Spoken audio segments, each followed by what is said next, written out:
यदि आपका सपना भी है सरकारी नौकरी पाना, तो डाउनलोड कीजिए नैया पार एप्लीकेशन। यहाँ सभी कॉम्पिटिटिव एग्जाम के लिए लाइव और रिकॉर्डेड लेक्चर अवेलेबल हैं। लिंक नीचे डिस्क्रिप्शन में दिया गया। ये बात सही है कि आज का युग डिजिटल क्रांति का युग है, लेकिन याद रखना यह डिजिटल क्रांति देखते ही देखते डिजिटल गुलामी भी बन सकती है। डिजिटल क्रांति और डिजिटल गुलामी में क्या अंतर है, मैं दो उदाहरण से समझाता हूँ। यदि आपका बच्चा मोबाइल में गूगल और यूट्यूब चला रहा है इस उद्देश्य से कि उसे कुछ नया सीखना है, तो यकीन मानना यह डिजिटल क्रांति का अच्छा उदाहरण है।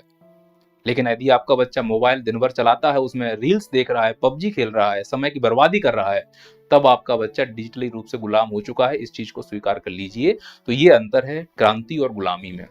और भारत का युवा ही क्यों, जो मध्यम वर्गीय परिवार है, वह भी अब डिजिटल क्रांति से धीरे धीरे गुलामी की ओर जा रहा है। भारत में डिजिटल क्रांति कौन लाया? ऐसे ही online platform Amazon, Flipkart, Meesho, Zomato, Swiggy, इन्होंने भारत की तस्वीर बदल दी। जब से ये भारत में आए हैं, भारत में सकारात्मक रूप से कई सारे परिवर्तन हुए हैं। भारत में इन्होंने कई सारे सकारात्मक योगदान दिए हैं। इनके आने से नए नए रोजगार का सृजन हुआ है। इनके आने से छोटे मोटे जो दुकानदार थे, उनके वो सपने पूरे हो पाए हैं कि वो भारत के कोने कोने में अपना प्रोडक्ट पहुंचा पा रहे थे। अगर ये नहीं होते तो वो किसी कोने में सिमटे बैठे होते। जब से ये ऑनलाइन प्लेटफॉर्म आए, हमारा जीवन बदल गया है। हम लोग लग्जरी जीवन जीने लगे हैं। आम नागरिकों को ऐसी सुविधाएं इनके द्वारा दी गई हैं कि उन्हें फील होने लगा है कि हम एक विकसित देश में रह रहे हैं। तो इनके योगदान को नकारा नहीं जा सकता। लेकिन याद रखना है, हर सिक्के के दो पहलू होते हैं। अगर आपको कहीं बहुत ज्यादा आराम मिल रहा है, तो आगे आने वाले समय में आप कष्ट भोगने के लिए तैयार हो जाइए। जब ये प्लेटफॉर्म आए थे तो ये कहा गया था कि छोटे छोटे दुकानदारों को बहुत फायदा होगा। क्या सच में ऐसा हुआ है? ग्राहकों को बहुत फायदा होगा। क्या सच में ऐसा हो रहा है? मैं इसी मुद्दे पर आज इस वीडियो में बात करने वाला हूं। मैं इन ऑनलाइन प्लेटफॉर्मों का काला सच आपको बताना चाहता हूं। दो स्तर पर बात करेंगे। पहला, इनके आने से दुकानदारों पर क्या प्रभाव पड़ा और इनके आने से ग्राहकों पर क्या प्रभाव पड़ा। उदाहरण के तौर पर अमेजन को ही ले लो। इसके लोगों को समझो। ए से लेके जेड के बीच में ये तीर लगाया है। इसका मतलब है ए से जेड के बीच में जितने भी अक्षर हैं, उन सभी वस्तुओं को अमेजन के प्लेटफॉर्म पर आप प्राप्त कर सकते हैं।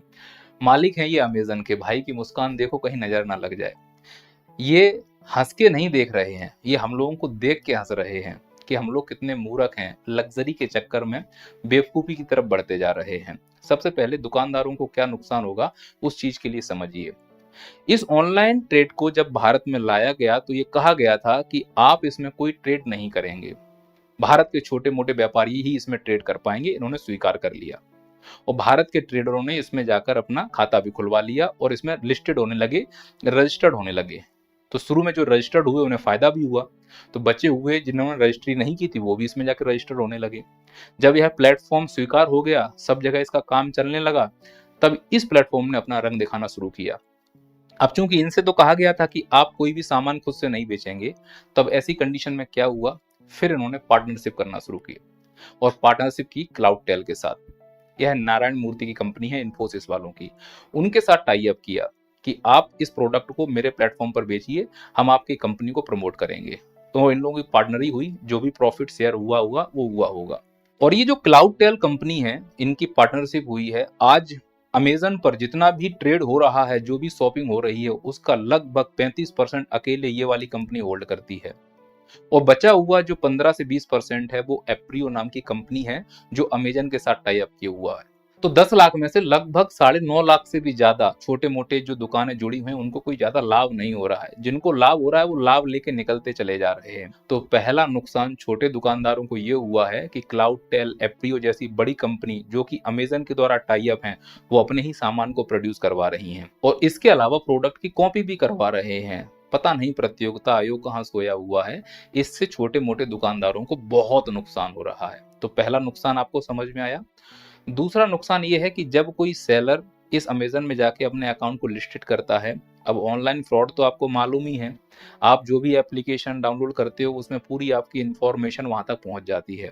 अब आपका अकाउंट अगर किसी भी एप्लीकेशन पर अटैच है तो कहीं भी फ्रॉड होने के चांस हो सकते हैं, और कई सारी फ्रॉड होने की न्यूज आई भी हैं, पर मैं इसकी पुष्टि नहीं कर रहा हूं, क्योंकि यह जो सिस्टम है ऑनलाइन का उसमें फ्रॉड तो होगा ही होगा। ये आपकी सावधानी के ऊपर डिपेंड करता है कि आप अपने पैसे को कैसे बचा सकते हो। पहले पैसा फिजिकली रूप में होता था तो चोर तिजोरी तोड़ते थे, कम से कम आवाज तो आती थी। आज तो पूरा पैसा हमारा बैंक में रखा हुआ है, तिजोरी टूटने की आवाज भी नहीं आएगी। सुबह बैंक अकाउंट खाली होगा, बस दिल टूटने की आवाज आएगी और एक एम्बुलेंस सायरन की आवाज आएगी कि फलाने को हार्ट अटैक आ गया, उसका अकाउंट जीरो हो गया। यही आज वर्तमान की स्थिति है। तो जिन सुविधाओं को लेकर हम बहुत खुश हो रहे हैं, भविष्य में वो सुविधाएं हमारे लिए बहुत खतरनाक हो सकती हैं, क्योंकि हमें टेक्निकली उतना नॉलेज नहीं है। जो शिक्षा हमको दी जा रही है उसमें हमें पहले टेक्निकली बहुत मजबूत होना होगा, नहीं तो ये साइबर फ्रॉड हमारी जान ले लेंगे। और छोटे मोटे दुकानदार तो इसमें बहुत बड़े शिकार हो रहे हैं, उनकी शिकायतों को रजिस्टर्ड भी नहीं किया जा रहा है, तो हमें मालूम भी नहीं चल रहा है कि कितना फ्रॉड हो रहा है। जैसे भारत में बलात्कार का उदाहरण, जो रजिस्टर्ड हुआ वही तो आता है अखबार में, जो नहीं हुआ है वो कहाँ आया। अब छोटे मोटे लोगों के केस रजिस्टर्ड तो होते नहीं है, इन दुकानदारों को कौन सुनेगा, तो लगता ही नहीं कि फ्रॉड हुआ है। फ्रॉड तो जो बड़े होते हैं वो सामने आ रहे हैं, जो छोटे मोटे फ्रॉड हैं वो तो हो ही रहे हैं। तो एक तो ये दुकानदारों के साथ फ्रॉड हुआ है, आप इस चीज को समझ चुके होंगे। अब आते हैं दूसरे मुद्दे पर, कि दुकानदारों को तो चूना कैसे लगा रहा है हमें समझ में आ गया, ग्राहकों को अमेजन किस प्रकार से ठग रहा है इस पर भी चर्चा करते हैं। पर चर्चा करने से पहले एक प्रश्न आपके जहन में आ रहा है, उसको डिस्कस कर लेते हैं कि आखिरकार ऐसी हमारी मजबूरी क्या है कि हमें अमेजन की तरफ जाना पड़ रहा है। तो ध्यान से समझिए तो आप समझ पाएंगे कि भारत की जो आज की पीढ़ी है वो रील्स और पबजी देखते देखते आलसी हो गई है। पहले लोग बाजार जाया करते थे, आज के बच्चे नीचे जाना ही नहीं चाहते हैं, बाजार से शॉपिंग करना ही नहीं चाहते हैं। वो चाहते हैं कि सामान हमारे घर चल के खुद आ जाए। उन्होंने ही बोला है, इसीलिए इस प्रकार की कंपनियां आज घर तक हमारे सामान को डिलीवर कर रही हैं। दूसरा, पहले लोगों की जेब में उतना पैसा नहीं हुआ करता था, क्रेडिट कार्ड का कॉन्सेप्ट नहीं था, आसानी से लोन नहीं मिलते थे, तो मजबूरी हुआ करती थी कि मोहल्ले के किराने से ही हमको सामान लेना पड़ता था, क्योंकि वहां हमारे उधार खाता चल जाता था। अब अचानक से क्रेडिट कार्ड आ गए, विभिन्न प्रकार के एप्लीकेशन आ गए जो हमें रातों रात लोन दे सकते हैं, तो फिर हमें पड़ोसी के किराने की आवश्यकता नहीं पड़ी। तीसरा, किराने इसलिए भी खत्म हो गए क्योंकि बड़े बड़े शॉपिंग मॉल आ गए जो बड़े बड़े किरानों के रूप में हुआ करते, जैसे डी मार्ट। अब डी मार्ट के आने से मोहल्ले के किराने का महत्व ही खत्म हो गया। लोग महीने भर का राशन डी मार्ट में जाकर भर लेते हैं, लेकिन जब वो डी मार्ट में घुसते हैं तो इससे किस प्रकार से ग्राहकों को नुकसान हो रहा है वो समझिए। कि डीमार्ट के आने से मोहल्ले का किराना तो खत्म हो ही रहा है, वो दुकानें तो जा ही रही, उनका रोजगार तो जा ही रहा है। इन बड़े बड़े मॉलों में जब हम घुसते हैं तो इस प्रकार की प्रदर्शनी रहती है। लेने हम कुछ और गए थे और हमारा दिमाग, देखिए भाई साहब का दिमाग कहाँ है, जो भी दिखता जाता है दिमाग में ये बनने लगता है कि शायद ये भी हमारे घर में नहीं है। कई प्रोडक्ट तो ऐसे होते हैं जिनकी हमें आवश्यकता नहीं होती है और हम इस प्रकार के बड़े शॉपिंग किराना दुकान में जाकर फंस जाते हैं, जैसे कि भाई साहब फंस गए हैं। अब निश्चित रूप से 2 पैकेट इनके डलिया में आ जाएंगे, तो बिल बनना था 2000 का, बन जाता है 10,000 का। अब तुम्हें टेंशन क्यों नहीं है, क्योंकि तुम्हारे पास क्रेडिट कार्ड है, तुमको देना तो नहीं है, तुम्हें बड़ी आसानी से कर्जा मिल रहा है, तुम्हें बड़े बड़े एप्लीकेशन लोन, और एक सिस्टम और आया है पे लेटर, अभी पे कर दो बाद में कर देना। तो जब ये सुविधाएं हैं लोगों के ऊपर शुरू में तो लोड नहीं पड़ता है, लेकिन जब भरने का नंबर आता है तब ऋण के जाल में फंसने लगते हैं, फिर सुसाइड शुरू होती हैं। तो ये जो पैटर्न है यह online trading application, online trading कंपनियों का काला सच है, जिसमें भारतीय युवा, भारतीय मध्यम वर्ग ऋण के जाल में फंस रहा है और निश्चित रूप से अर्थव्यवस्था को नुकसान देगा। और अर्थव्यवस्था को नुकसान ऐसे देगा कि भारत की अर्थव्यवस्था जमीन खोती जा रही है। हम लोग हवा में सब कुछ कर रहे हैं, जमीन पर जो किराने की दुकान हुआ करती थी अब ये लोग मक्खी मार रहे हैं। तो ये जो लोग हैं अपना धंधा बंद कर देंगे, सीधा प्रोड्यूसर से कंज्यूमर के बीच का जो ब्लॉक सिस्टम है वो पूरा खत्म हो जाएगा, मोनोपोली हो जाएगी इन संस्थाओं की, फिर जो सामान वो देंगे वो मजबूरी में हमें लेना पड़ेगा। तो भारत गिग इकोनॉमी बन रहा है, जबकि भारत को फिजिकल इकोनॉमी में ज्यादा ध्यान देना चाहिए। नीति निर्माताओं से यही निवेदन है कि कम से कम कुछ ऐसी व्यवस्था की जाए कि रोजगार का सृजन भी बना रहे और इस प्रकार के छोटे छोटे व्यापारियों का जीवन भी चलता रहे। पर ऐसा हो नहीं पा रहा है, तो क्यों हम अमेजन फ्लिपकार्ट की तरफ जा रहे हैं, क्योंकि जो व्यवस्थाएं थी वो पूरी तरह से खत्म होती हुई हमें दिख रही हैं। डी मार्ट ने कुछ खत्म कर दिया, कुछ क्रेडिट कार्ड जाल में फंस गए हैं, फिर अचानक से हमको जगाया जाता है द बिग बिलियन सेल। मतलब आप आइए चीजें सस्ती मिल रही हैं। ये बिग बिलियन सेल दुनिया का सबसे बड़ा फ्रॉड है।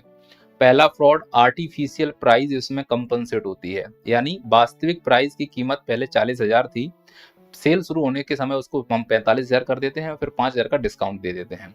हम सब लोग इस मूर्खता में फंसते जा रहे हैं।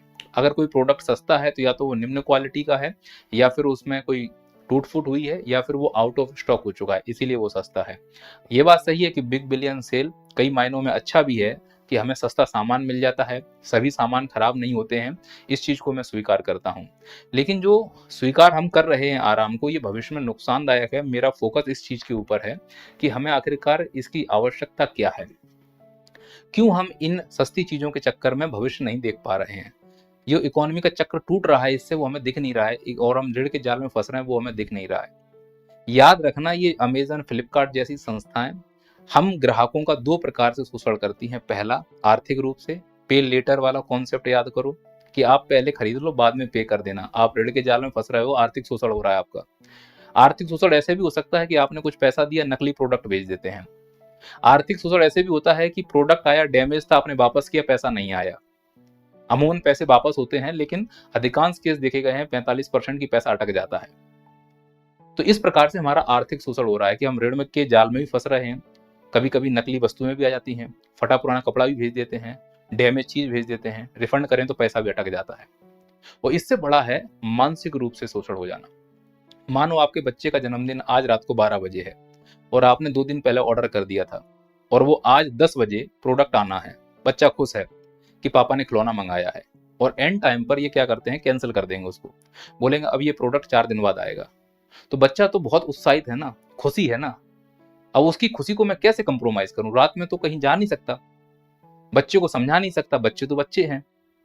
तो ये जो मानसिक रूप से प्रताड़ना होती है, एंड टाइम पर कैंसिल कर देना डिलीवरी, उससे जो प्रताड़ना है वो डिप्रेशन में ले जा रहा है लोगों को। और भारत तो वैसे डिप्रेशन में जा रहा है रोजगार की कमी की वजह से। दूसरों की रील्स देखकर, शो ऑफ की जिंदगी देखकर, हाय वो कितना आगे निकल गया है, इसी में मरे जा रहे हैं। जबकि उसका घर खुद ईएमआई पर है, उसका मोबाइल ईएमआई पर है, लेकिन दुनिया को दिखा रहा है देखो हम कितने आगे जा रहे हैं।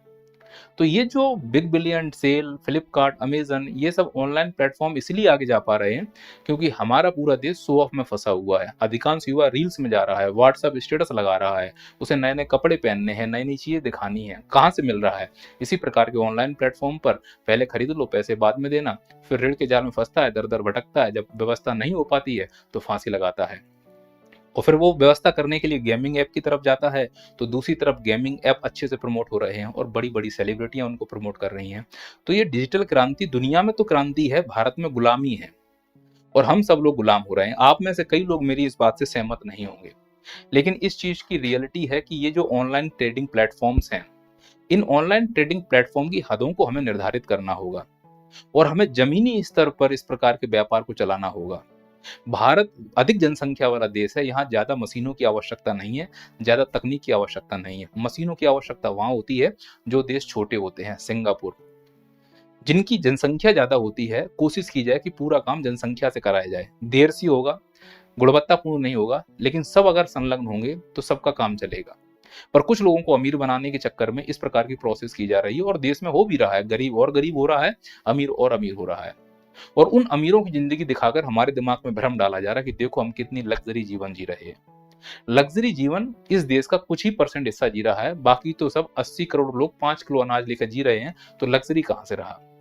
तो ये जो प्लेटफॉर्म है, यह किनके लिए है, यह भी सोचने की जरूरत है। ध्यान रखना, यह प्लेटफॉर्म आपको कर्जे में लाने के लिए है, आपको झूठी जिंदगी जलाने के लिए है, आपको ये फील कराने के लिए है कि तुम राजा हो, लग्जरी हो, तुम्हें तो घर पे सामान मिलेगा। इस भ्रम से बाहर निकलिए और इस वास्तविक अर्थव्यवस्था का समर्थन कीजिए। ऐसे ऑनलाइन प्लेटफॉर्मों को हो सके तो कम से कम प्रयोग करें, और पूरी तरह से मैं तो कहता हूं कि इन ऑनलाइन प्लेटफॉर्मों की भारत में उतनी आवश्यकता नहीं है जितना लेबर फोर्स की आवश्यकता है। लेबर फोर्स, हालांकि कई लोगों को रोजगार इसमें मिला हुआ है, पर यह रोजगार बहुत अल्पकालिक है, अल्प अवधि के लिए है, ज्यादा लाभदायक नहीं है। मजबूत रोजगार की व्यवस्था करनी चाहिए। इन ऑनलाइन प्लेटफॉर्म में रोजगार की खपत से अर्थव्यवस्था मजबूत नहीं होगी, ऐसा मेरा व्यक्तिगत मानना है।